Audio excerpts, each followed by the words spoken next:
Hey everyone, in today's video, I'm going to show you how to create a new profile in Brave browser. So to start, you need to open Brave browser first.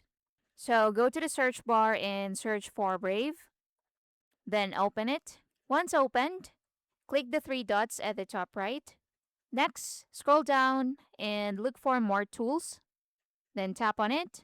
Now what you need to do is to tap on add new profile. Now once you tap on add new profile, so here you can change the avatar. You can add a name or label like work or personal.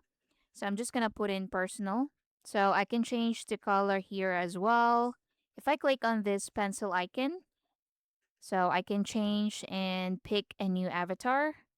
So you can scroll to these avatars and choose the one you like.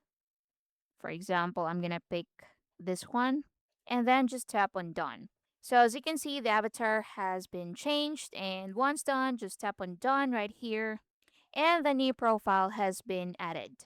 So you can see the new profile in here at the top right. So you can see the one I made, which is personal. So at the bottom, you can also see other Brave profiles and you can switch to different profiles just like that. Now, if you want to delete a profile, just tap on your profile at the top right and scroll down and tap on Manage Brave Profiles. And in here, tap on the three dots next to your profile name and then just tap on Delete. So tap on Delete to confirm the action, and that's basically it. And so that's how you can add a new profile in Brave browser. Thank you for watching. If you found this helpful, please like and subscribe and support our channel.